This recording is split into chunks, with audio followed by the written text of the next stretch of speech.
All right, Fred, last rapid fire, and I have a feeling that this one's going to go a little bit deeper. It's not going to be a rapid fire answer. It's just the rapid fire question. You know, I got to work on my sound bites. That's really the big problem. Yeah. And this is a big sound bite, specifically for populism.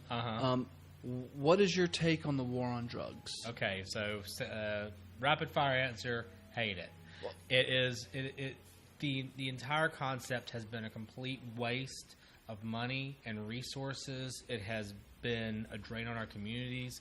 It has created generational poverty in terms of mass incarceration. It's put seats in prison, which we just talked about. We just talked about the private prison issue. This has led to mass incarceration of young people for crimes that could be nonviolent, weren't life ruining, but you know the consequences, the legal consequences, become life ruining. You know, when you just can have a little bit of marijuana and you get put in prison for that, suddenly now that goes on your record and it's going to affect your employment and whatnot. No one can tell me with a straight face that had that law been there, that criminal law been there, that person's life would have been worse. No, I mean, you can't say that with a straight face. Marijuana specifically, it being a Schedule I drug, it's pretty ridiculous. It's very ridiculous, especially when cocaine, I think, is a Schedule II, and crystal meth is a Schedule II. Right, and marijuana is a Schedule I. It doesn't make any sense whatsoever. It does if you think the pharmaceutical industries have a hand in that. Sure. And then we're talking Citizens United again. Right. So we do have a big issue in rural communities of the opioid epidemic, opioid abuse. Pill mills. Right. Yeah, absolutely. Pill mills exist. We know that the pharmaceutical industry dumps opioids, legal opioids, into communities where there's no way, unless they literally are just cutting off arms and legs every day, there's no way they need as much as they're getting pumped in. So what they're doing is somehow getting prescriptions for these things and selling them on the street to people who are in dire straits, who, you know, have, you know, collapsing economies, you know, where manufacturing is gone, coal mining areas where coal is starting to collapse under its own weight, even without EPA regulations. And I would hate to call something like this a catch-22 because it seems like almost the opposite, like a throw-22, because it seems that the pharmaceutical industries hook everybody on their drugs. And we've got this debate about healthcare going on, and the pharmaceutical industries will be in charge of getting people off of these drugs. Right. So how does that work out with healthcare and what we're building to? The first thing, before we get into the talk about healthcare, one thing I would say is the solution to the opioid epidemic is not mass incarceration, is not locking people up. In fact, it's a health issue. It's not even a health issue. It's an economic issue. Many of these places have depressed economic situations where people are losing jobs, they're laying about, they have nothing better to do than to do drugs. So, and they're in such hopeless situations that they just need to escape, and they'll even do things they know are harmful to them. Well, so which makes that a health issue still, whether it's mental health, it's addiction. Sure, but I think the solution is an economic one. If we inject these places with economic stimulus, through infrastructure spending, through other kinds of spending in order to create jobs and reinvigorate these economies, I think that a lot of this stuff will begin to dry up on its own. Well, I agree. If you have a community that has a lot of jobs available, there's going to be less people committing crime in that community because they'll have jobs and won't have to resort to such a risk of going to such a terrible prison system that we have. Exactly. So I know we want to touch on healthcare, but I wanted to make certain that it doesn't seem like there's a connection between the opioid epidemic and economics, but there's a huge one. And if we're not beginning to address it like that, then we will continue to spend trillions upon trillions of dollars incarcerating our young men and women without ever actually solving the problem. And it's a web of things when it comes to this particular, because you have, again, we said Citizens United's in this, and you have the private prison industry in this, and you also have the FDA in it also, because they schedule these drugs in such a fashion. And if the pharmaceutical industry is telling the FDA, hey, marijuana is a Schedule 1, well, that does nothing but prop up the opioids out there, because if marijuana is legalized, people aren't going to resort to opioids, which, from what I've seen, is much worse. Opioids are much worse than marijuana. Oh, hugely, yeah. And they don't want that alternative out there because you can grow that in your basement. Right. I mean, so I've heard. Right. I will say I am not necessarily ready to just flat out legalize marijuana. I'm glad that some of the states are doing it, because then we can see what goes on. But I'm definitely down with those communities that have decided to decriminalize marijuana. I think that the criminalization of marijuana is one of the biggest mistakes we've ever made in terms of our war on drugs. And there's nothing wrong with because right now, like, the state of Georgia has an opportunity. We can look at Colorado and we can say, all right, how are they doing? Right.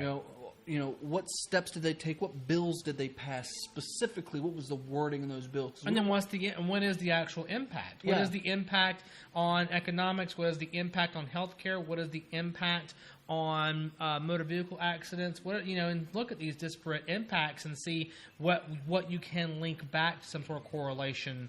And incorporate the things that work, because I think that Georgia's. I mean, we're going to be the last in the Southeast to legalize marijuana, but we're in a position where if we were to move forward just a little bit, we could actually corner a market. We could create jobs here. We could change the direction that Georgia's been going in. And Alan Peake, a local state representative, has been championed for the medical, for the CBD stuff. Yeah, for the cannabis oil thing, for trying to get that through. And that's all well and good for the little bit that's doing, but the bill is a failure from the start, though. Right. But he's flat out said he will not do anything with regard to recreational marijuana whatsoever. Won't even look at it, which I think is an extremist view. Like I said, I'm not ready necessarily to just flat out just legalize, but I'm ready to look at it. But it's still a drug, and we still say if you want these types of drugs, then you have to have a prescription from a doctor. But you know what? I mean, there are a lot of things that are drugs, and there are a lot of things that are psychoactive drugs, and there are a lot of things that are over the counter. So, we need to be... We need to not be hypocrites. But it's also good to be cautious. Absolutely, and that's where I'm standing. Is I want to see. I'm not flat out saying yes. And I'm not flat out saying no. I'm saying let's just see what the results are. But I am ready to decriminalize. I'm all for decriminalization. I think let's stop putting people in jail for victimless crimes. Right. Exactly. That's exactly what it is. You are just. I mean, you can leave DUI laws on the books. Well, that's not a victimless crime. No, it's not. So you can leave that there if that's your concern, that's how you'll be victimized by a DUI, then that's fine. Leave that on the books. But other than that, a guy just sitting in his living room, enjoying a drug of whatever, and just watching TV, who is he harming but himself? And at what point do we say we want to police how people harm themselves? Because at that point then, are we going to continue to allow people to eat at McDonald's? Are we going to continue to allow people to smoke cigarettes? Are we going to try and bring back prohibition for alcohol? We already have it. We have prohibition right now for the marijuana. And we've made it such a high standard for the Schedule 1 thing. It really just blows my mind when they say that when the federal government says there's no medical purpose for this. Right. And yet we have states one by one legalizing it medically and recreationally. Right. Honestly, whether it has a medical purpose or not is irrelevant to me. This is kind of the libertarian side of me, where I don't want to police people's individual choices about their lives. You have to make choices about your life, and I don't think it's the government's role to step in and punish you for a thing that you're doing to yourself that affects no one else. I sure don't want somebody crashing down my door because I'm having a beer. Right, exactly. Now, moving away from that a little bit, I know it's pretty pretty intense. I do want to talk. I do want to do this more with you and go more in depth on some of these things. But my main purpose is to just give you that introduction. Do you have any events coming up that somebody who's interested could show up to and hear what you have to say live? What do you have coming up? I'm actually doing a town hall event at Wesleyan College in Macon on May 11th at 6 o'clock in the Taylor Amphitheater. And that's open to the public. That is completely open to the public. I want a disparate array of people because this is going to be a complete Q&A session, just like we're kind of having now, where I will give a couple of minutes introduction and then put it to the floor for questions. I'll have volunteers on the floor with mics ready to take questions, and I want to hear from the people. What are your concerns? What do you like? What do you don't like about what's going on in Washington? What kind of questions do you have for me about my particular stances on issues? And I just plan on answering questions until either they kick us out or people are done asking me questions. That's really what I want. So, all right, and next, how can people reach out to you? Facebook, Twitter, Tumblr, Grindr? Sure, I don't have a Tumblr or a Grindr, but I do. My campaign has a Facebook page, facebook.com/Fred Swan for Congress, one word. You can like that page and follow it to keep up with events. And if you are interested, you can share that with anybody that may be interested. I also have a Twitter. It's @FredSwan. That is my personal Twitter, but I'm using it for the campaign right now. I don't do a lot on Twitter, but if you engage with me, I'll definitely try to hit you back and have a conversation. We also have the comment section. We also have the comment section here. Please let us know what you like, what you don't like, so that we can continue to improve the content and the delivery, because we want this to be a space where you can hear about ongoing issues and both of our opinions on these issues. Crowdfunding. Yes. I have a crowd pack, www.crowdpack.com. Put it right there. /C/Fred Swan for Congress. Please, if you're able to, make a pledge. Those pledges are not collected until I reach my goal, at what point it will be dumped into the account. So it's like you're not even spending money. Or until you do. Yeah. All right. Do you have anything else to add to this? No, I don't. All right. Well, it's been an absolute pleasure having you. And for everybody out there that's watching, this has been Citizen State. We're filming here at Ampersand Guild Hall in Macon, Georgia. Again, come out and have a look at this place. It's absolutely amazing. I'm so appreciative for them inviting us in and giving us a space to do something like this. And we want to do more. Friends of yours, friends of mine, want to bring them in. Absolutely. And bounce around some of these same topics and a lot of new topics as they pop up. News has been pretty crazy recently, so there's always something to talk about. There's always something relevant.